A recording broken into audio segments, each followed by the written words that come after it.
Mr. Duncan and gathered friends.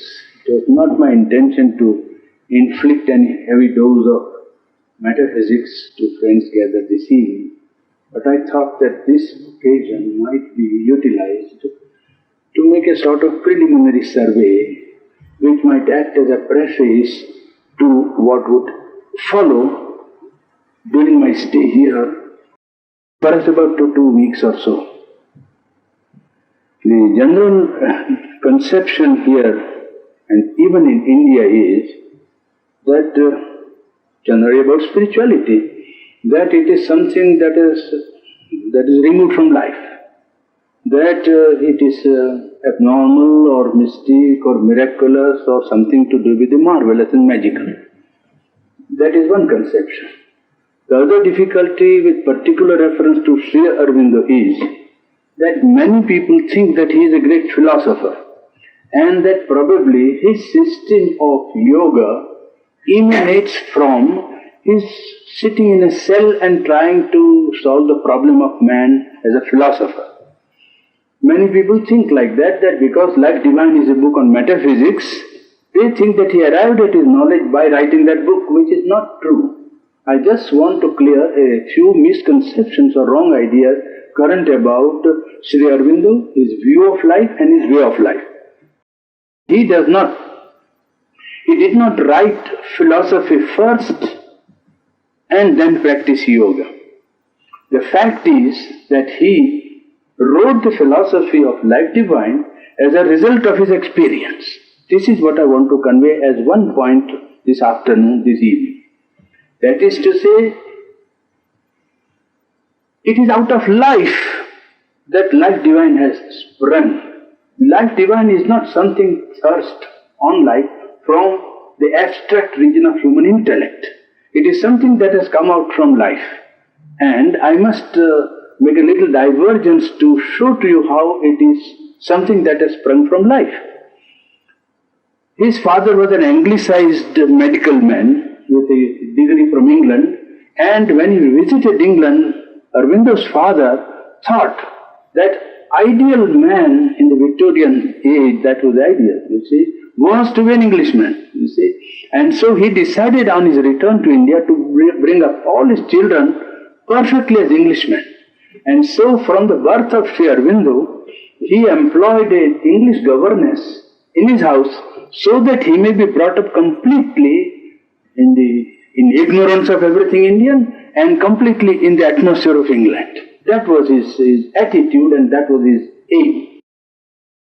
He was put in the school at Darjeeling at 5, where only English boys were admitted, military people and people of medical service and higher educational services. Then after 2 years, at the age of 7, his father took him to England. So from 7 to 21, he was in England completely ignorant of everything Indian religion, society, even Bengali language, his own mother tongue. He didn't know anything. And he knew only English, which was his mother tongue, which remained his mother tongue almost to the last. Well, for 14 years he was in England.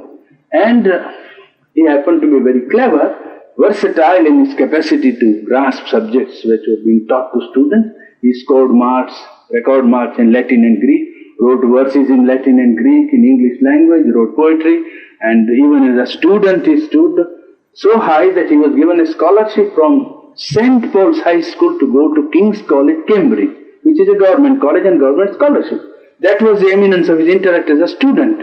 And in King's College, Cambridge, he secured also again prizes in Greek and Latin iambics, also in history and many other subjects. He was also elected to the ICS, the chosen service of the British young people at that time who were sent out on covenanted service to Indian continent. During all this period, he imbibed everything that European culture had to give, especially Greek and Latin, which happened to be the source of European culture of today. And he dived deep into English literature, French literature, German, Italian, Spanish and Portuguese. He knew these languages only to read the literature in the original. With this equipment, at the age of 16 or 17, he got into an idea of freedom of India, even in England. They started Indian Majlis, a society of Indian students in England. And in that society, they tried to advocate freedom of India. And his name was reported as one who was very strongly in favor of a free India and therefore not very fit for the covenanted Indian civil service. He was left out, and he purposely did not appear in the riding test, which was compulsory in those days for anybody appearing for the Indian civil service. He came back to India after not appearing for the riding test. He was disqualified, not selected, that is to say, for the ICS. And when he came back to India, the problem of Indian freedom attracted him more than anything else. But he knew that when he came back to India, he must know something about India. So he began to study Bengali, Sanskrit, Gujarati, Marathi and Hindi, which he knew. And in his acquaintance with the Sanskrit language, he came across yogic literature in the Veda, Upanishad and the Gita. That attracted his attention. He thought that there was something very practical which could be of use to man in his development. So he took up yoga seriously, just as a side activity when he was vice principal of the Baroda College in the western coast of Bombay Presidency. But the problem of Indian freedom was the mastering passion of his life at that time. So he jumped into Indian politics without openly taking part, because government servants, even states, could not take part in politics openly. But every vacation he visited Bengal and gathered groups of young people and tried to induce them to join nationalist movement to free India. That is how his whole psychology worked at that time.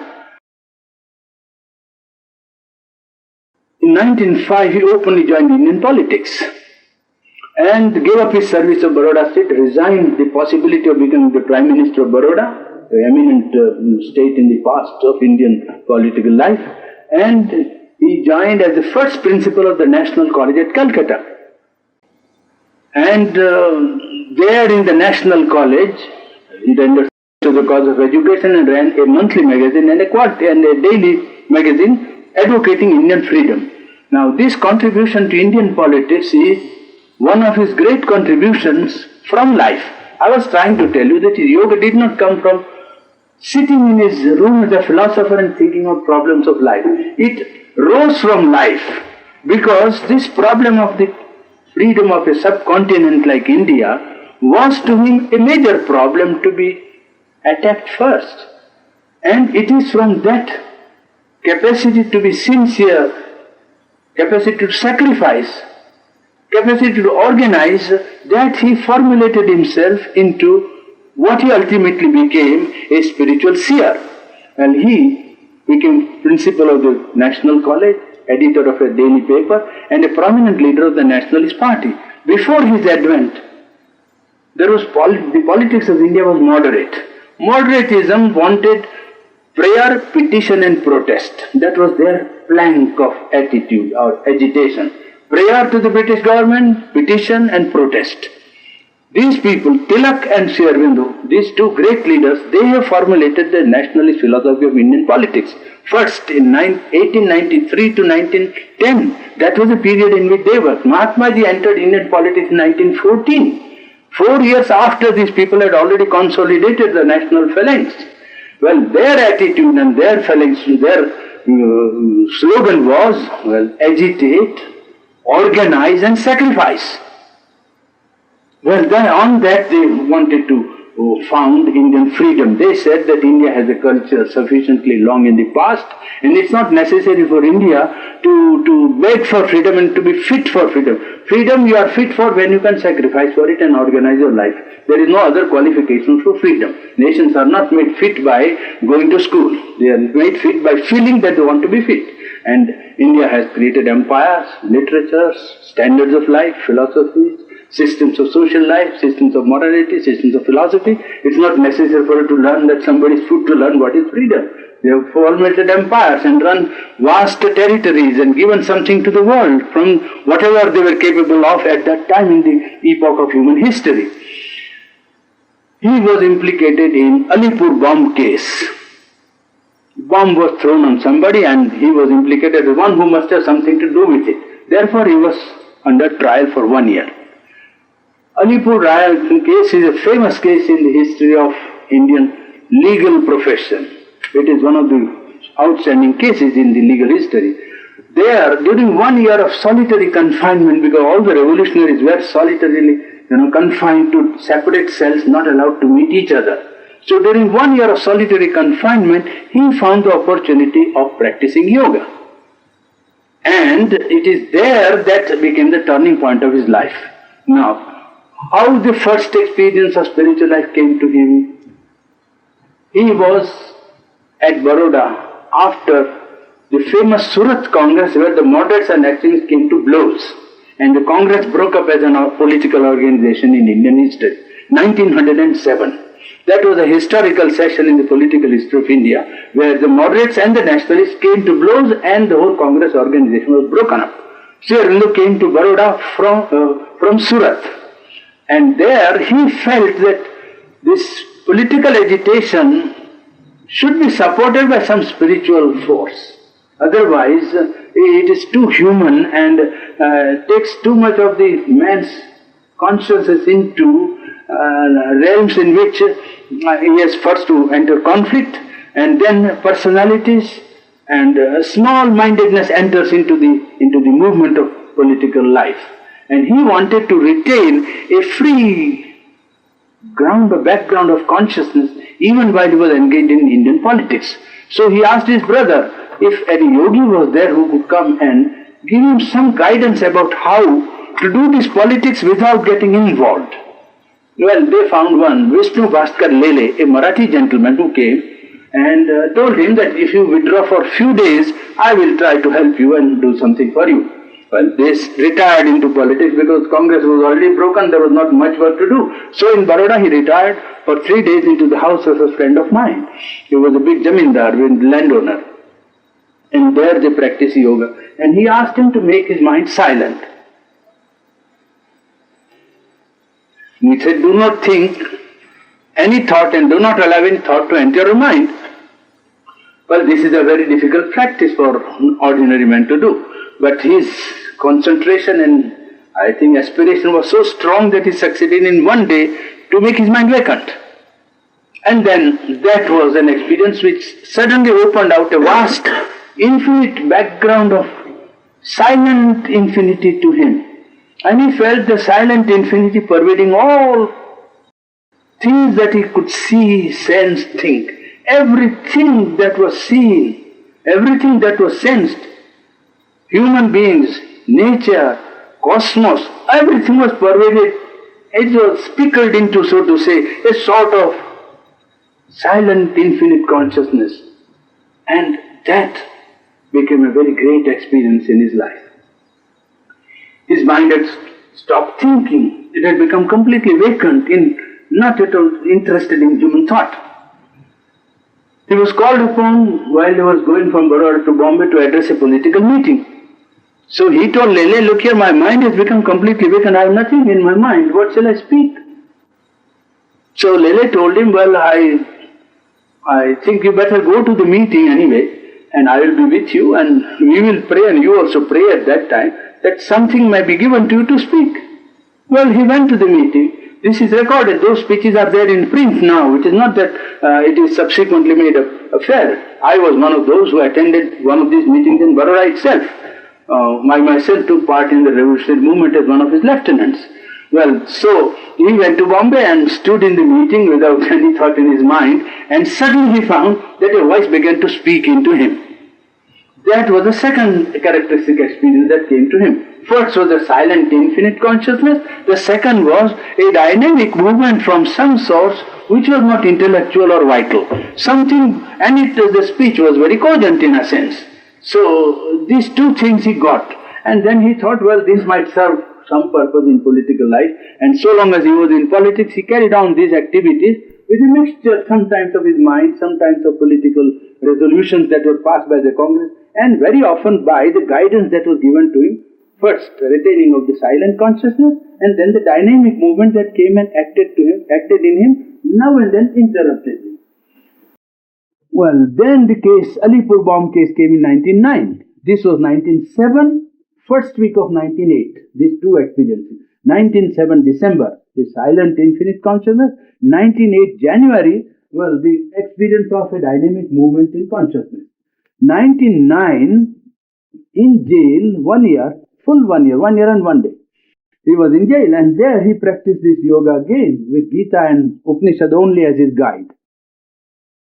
And suddenly he got an experience which was really the turning point of his life. He got the experience of an omnipresent reality. Of that he spoke in 1909 March after his release from, because he was acquitted. The charge could not be proved of his being implicated in the Alipur bomb case. Therefore he was acquitted. And after acquittal, 1 month after acquittal, he spoke about it in Uttar Para speech. It is the famous Uttar Para speech.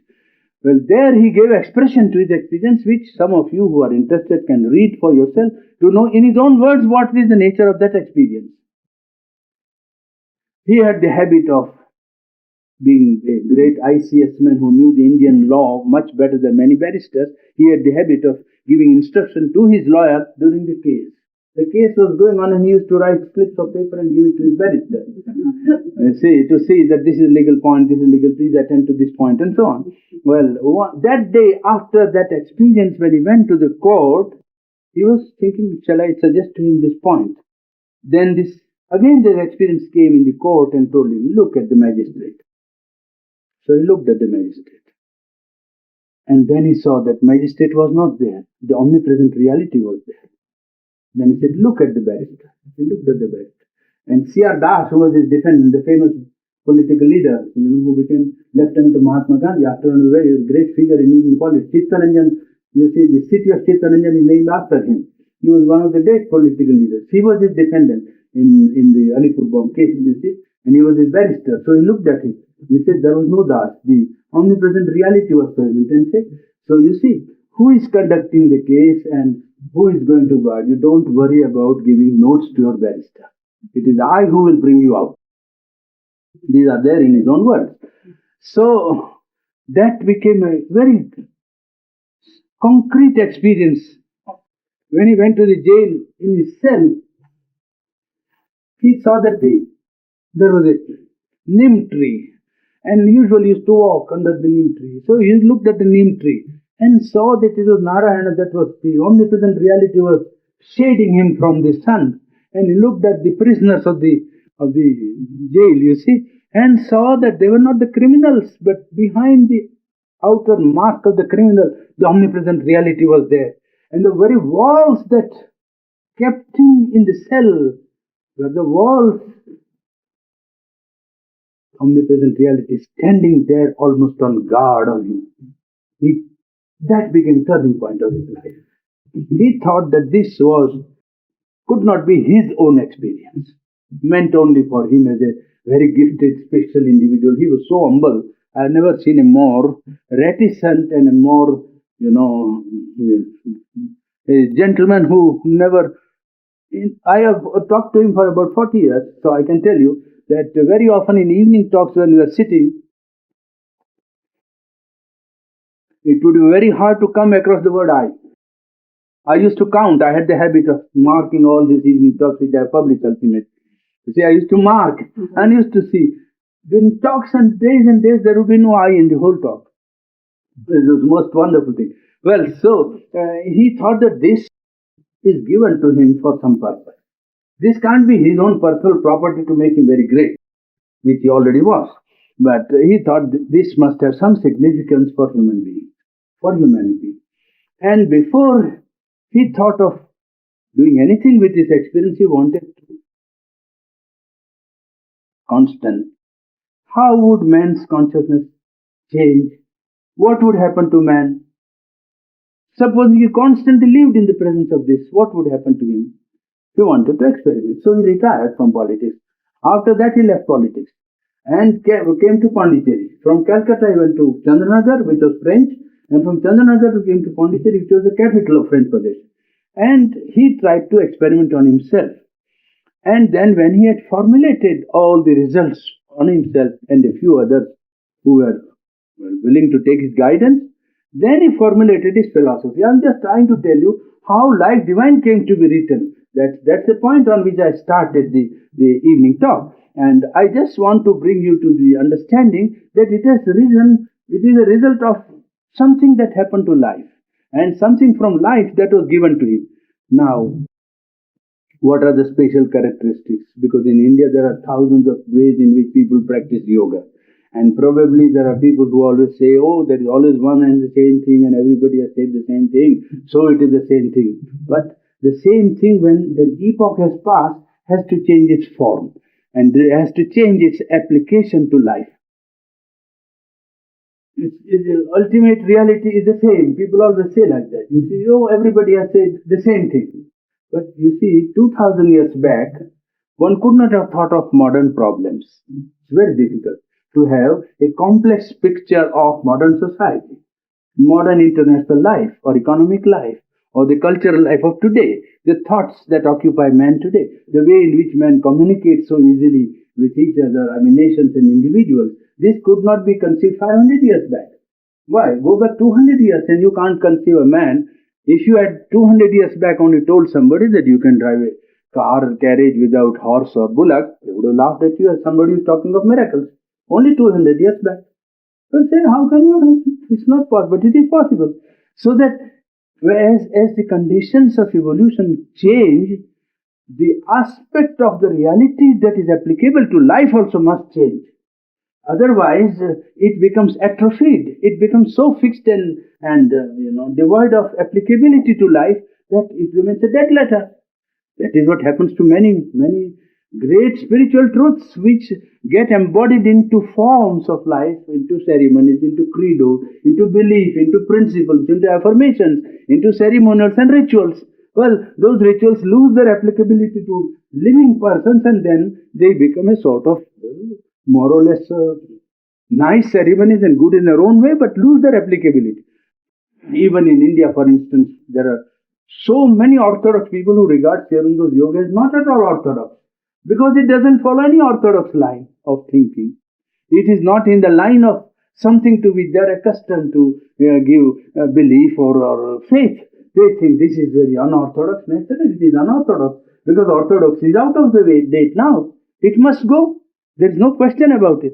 They are all surprised that there is a European lady who is the leader of this movement.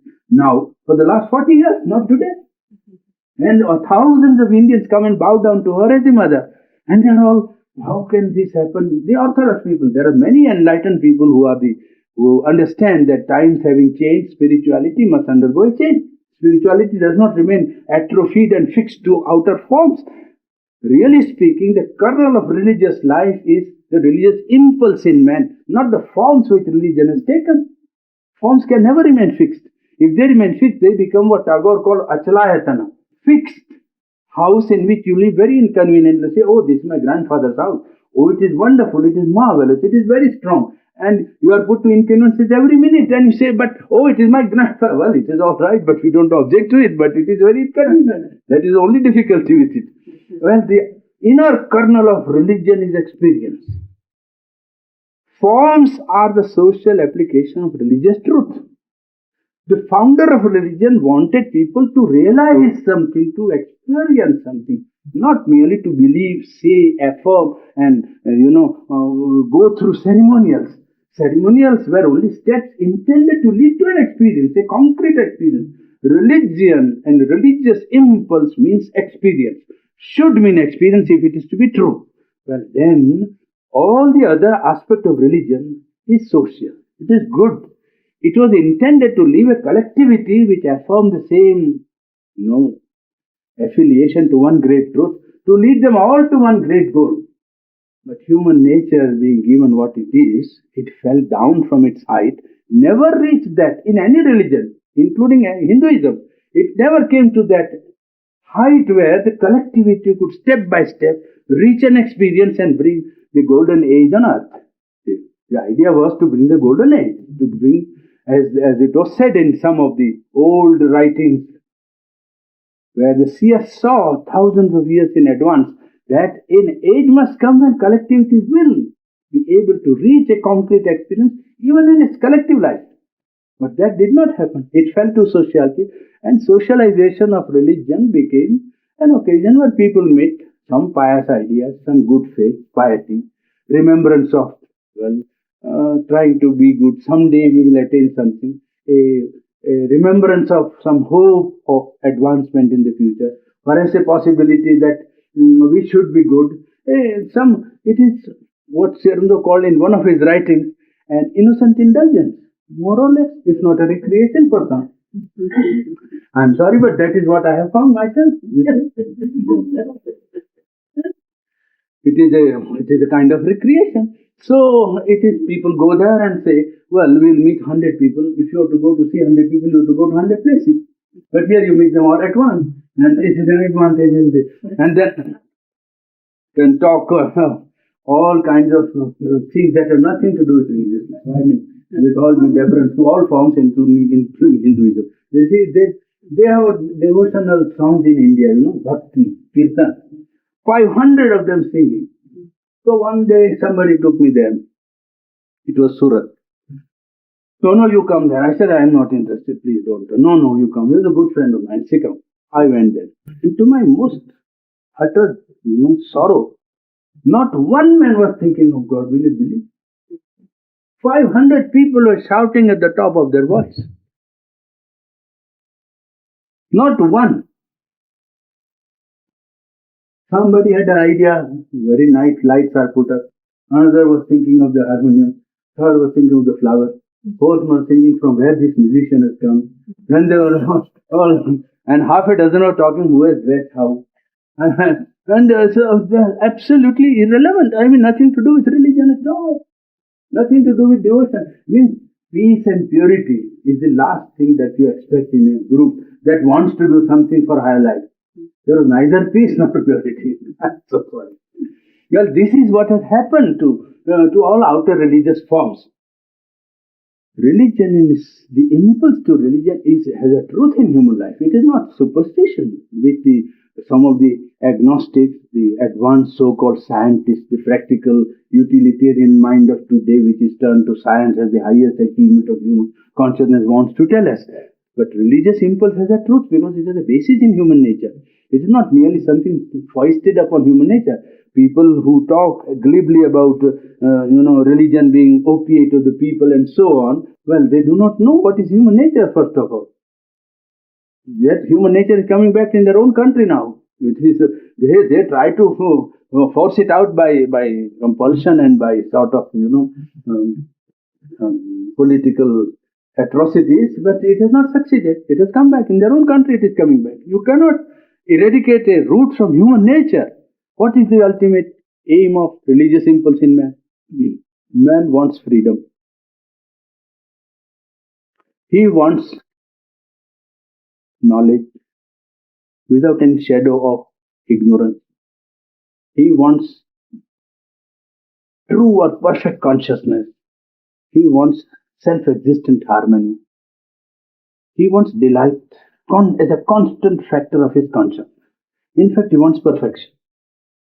This aspiration for perfection is the root of religious impulse.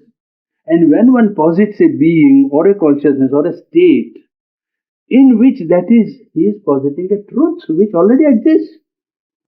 He has to find a way to reach that truth and make it true to himself.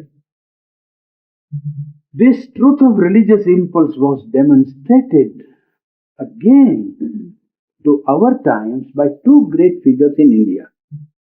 Ramakrishna Paramahamsa for the first time stood as a challenge to the materialism of the West, which was at that time trying to overrun the continent of India. It was scientific age where the victories of successful industrialism was making itself felt, and people were thinking now it's the end of all religious belief, at least in Bengal. All the civil educated people were turning atheists and thinking all this is all nonsense, superstition, idea and so on.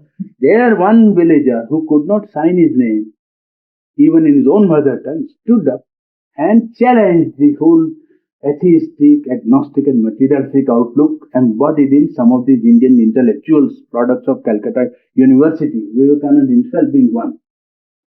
He was 19 when he first went to Ramakrishna and put in this question, have you seen God? And it was there that this question was decided, that the religious impulse in man must lead to experience. Ramakrishna demonstrated to the modern world that God is a greater reality than matter. Matter is not greater than God. The greater reality than matter, one. And at the end of every religion sincerely followed the experience is one. But religious is experience. Sri Aurobindo, in his experience in the Alipur jail also, when he spoke of this Uttarpara speech, when he spoke of this omnipresent reality, he spoke of that presence which is in all objects, all substances, all beings. It's a birthright of all.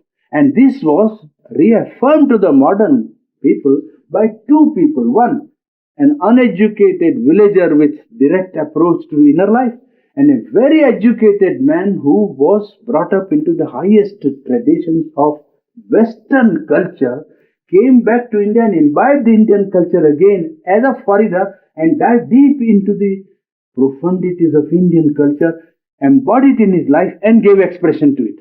So that here you see, in the modern world now, there is one great advantage, that somebody who has lived the highest traditions of Western culture and dived deep into the profundities of Indian yogic life has combined in his synthesis, in his integral outlook, and a possibility of human fulfillment in life, which I think is a great sign for the good fortune of the modern world.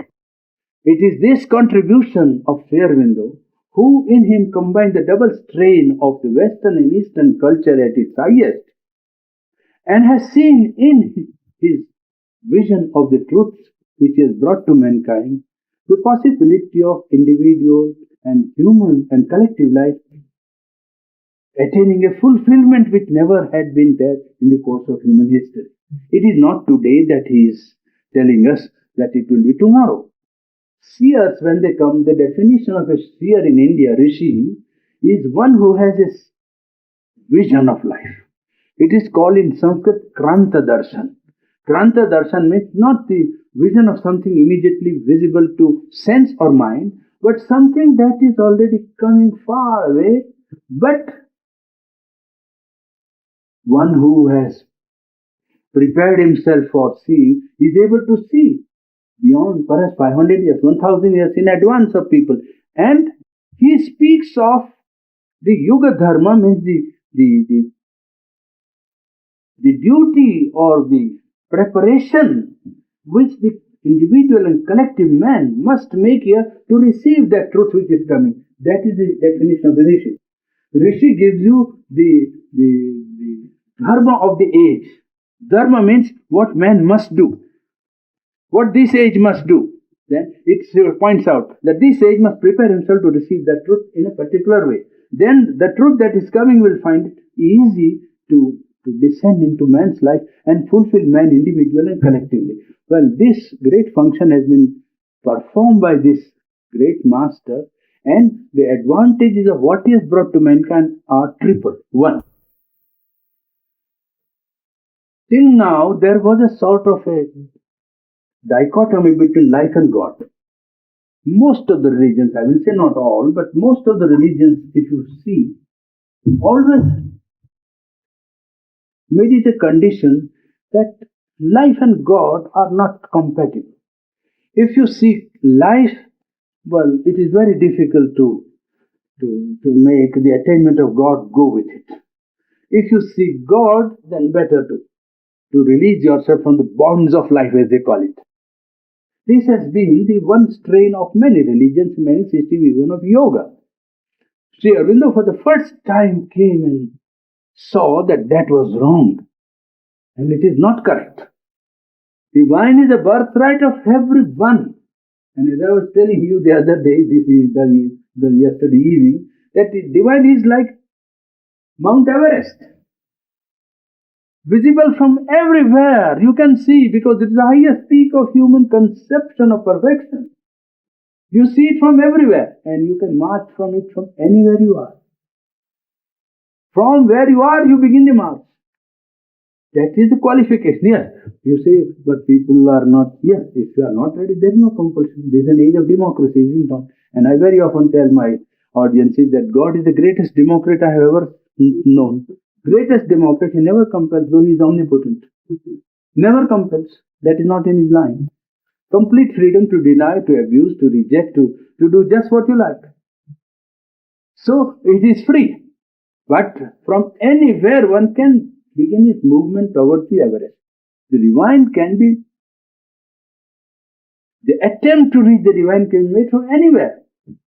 It does not require a special qualification, like the Buddhist or like the Christian or like the other religion in our country also, that unless you put on the Gerua garb and sannyas, well, that was only after the 10th century. Before that, India never believed in sannyas as the indispensable qualification of spiritual life. It never was the Indian tradition. Sannyas came in post-Buddhistic period of India because Buddha insisted on these two classes in society, that is people who dedicate to religious life and people who dedicate to ordinary life. There is no difference. The difficulty was enhanced by 90% of people not being able to renounce. 90% of people cannot renounce. It's not possible to renounce. First of all, whether it is desirable, that's another philosophical problem. We leave aside that more important problem, whether it is necessary to renounce and why it should be necessary to renounce to reach God. But that is philosophical. Apart from it, the practical aspect of it is that 90% of people cannot renounce. And 10% who renounce only renounce externally. And Gita says clearly that external renunciation is not real renunciation. Real renunciation is inside. Now, these 10% who renounce always believe that they have almost reached the goal. And 90% who cannot fulfill those conditions, we are not qualified. So, automatically, the aspiration in the human consciousness does not rise to a pitch which it can rise in ordinary life if they are made to understand that there is no disqualification. Life comes from God, and it should be natural for it one day to return. If not, if men are interested, you see, in fulfilling desires, ambition, ego, selfishness, greed, and so on, well, it is free to them to devote themselves to it. But if one decides that reaching a spiritual truth, a reality is his goal, well, then that is a qualification, whether our face is turned toward the Everest or is against it. Whether we move with our face toward the Everest or whether we move in life with our face against. That's all. If the face is turned against Everest, we have to retrace our steps. Nobody even then is disqualified. There is no permanent disqualification in spiritual life. So, you only to decide, each one has to decide whether he wants to take up the pursuit of truth, pursuit of reality, pursuit of realizing God. Well, if he does, then he can begin from where he is. This is one great thing which Yamno pointed out. The second thing was that many roads that were attempted were partial. And he showed that the fulfillment of man in the spiritual consciousness must be total. No instrument of man must be left out in the scheme of perfection. Intellect, emotional being, vital being, willpower, outer life, nervous system, physical body. All the parts of human organism are qualified for participation in an ultimate fulfillment. That was the second great thing which he gave. The third thing that he gave was that spiritual consciousness has very intimate connection with life. And it is in life that it must manifest itself. It is not away from life that spirituality is to be attempted and attained. Spirituality has to be attempted and attained in life. First, what makes an attempt to use life as a stepping stone to reach the truth? When the truth is reached, he uses life to bring the light of the truth, the purity of the truth, the power of the truth, the consciousness of the truth in life. Because it is meant to come into life. Otherwise, what is the meaning of somebody in the Upanishad saying, Ishavasyam idam sarum yaskincha jagatyam jagat? All this is for habitation by the Lord. Whatever I see before me, a movement in the vast cosmic movement. Or when somebody said, let thy kingdom come on earth as it is in heaven. What was intended? It was intended that the perfection that is divine should come into human life. The life is the mold in which this perfection has to manifest itself. And life can be used as a means to reach this perfection. The fourth point that he made out was the experience that came to him on the 24th of November 1926. Three experiences I recounted to you. The silent infinite consciousness given by Lele, The second, dynamic aspect of the truth. The third was the experience of the concrete experience of an omnipresent reality. And the fourth was the descent of this reality into human nature. That took place in November 24th, 1926, in his own life. And I was one of the 24 people who happened to be present. And it was an experience in which one could say that something that happened was not meant for the people that were sitting there. It was not for the 24 that it was intended. It is as it were when something first happens, it happens perhaps to a few people. When first people use the going out into space. Perhaps there was one man who went. And now about half a dozen say, no, we also can go. And after some time, somebody will say, let us go to the moon, have a picnic on Saturday and come back on Sunday or Monday morning. You see? So the first man who does is perhaps half a dozen, 10 or 15 or 20. This descent that took place was symbolic of the possibility of what can happen to human beings and human collectivity. It was, in that sense, something that had a great significance for mankind. And it is because of that that we believe that humanity has a great hope. People, whenever I go out of India, at least have a very great depression and, sort of a pessimistic outlook towards life. In fact, at Stanford, there was somebody, one boy of the class, Professor Spiegelberg was there, and he suddenly got up. I was explaining some metaphysical point. He asked me something, so I explained on board something. And I told him that matter is there, life is there, and mind is there. Each one is infinite or something. I don't know what I was talking. Anyway, the boy got up and said, all this talk is all right, sir. But you see, when one atom bomb comes and we are all gone and destroyed, what is this mind? I told him, my dear boy, we are yet talking. I am talking to you quite all right. You are hearing. So nothing has yet happened. And I can assure you, atom bomb is not omnipotent. Atom bomb is not omnipotent. There is somebody that is will see to it that atom bomb is man's creation, and man will be taught. If he doesn't learn, he will be taught. It is not his world. Well, atom bomb is not omnipotent. He had nothing to say after that anyway. And no, I was just telling you that this aspect of life as a term or a field of manifestation and a possibility of transforming human nature by the attainment of a divine consciousness as a concrete possibility has been demonstrated by this great man who brought this light to this world. And therefore I say that there is hope, there is no reason to despair. It is not what I and you or half a dozen people think, but what happens in the cosmic world and what forces have been already dealt with, that is important.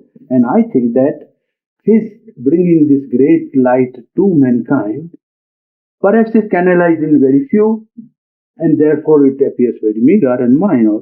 It is nothing wrong about it. Everything that begins with very little. But the significance of what it is very great for humanity. That is what happens to every great movement. I told this to this boy also again. On Savitri, we were talking. So I said, you see, one act, one minor act can become symbol of the omnipotent. Gautam Buddha left his house at 12 o'clock of the night with his wife and child sleeping. Gautam Buddha, the great Buddha, was only a jamindar, a landowner of 2 or 3 villages, very small. He was not an emperor.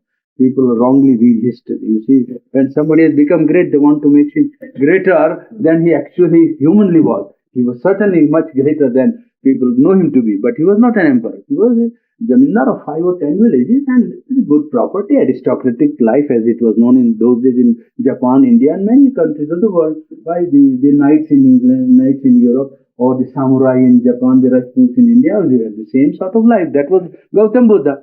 When he left his house at 12 o'clock of the night with his wife and child sleeping, not even 50 miles around him knew what had happened. Not even 50 square miles. Please take my word for it. Communication was so slow in those days. Not even 50 miles knew what had happened.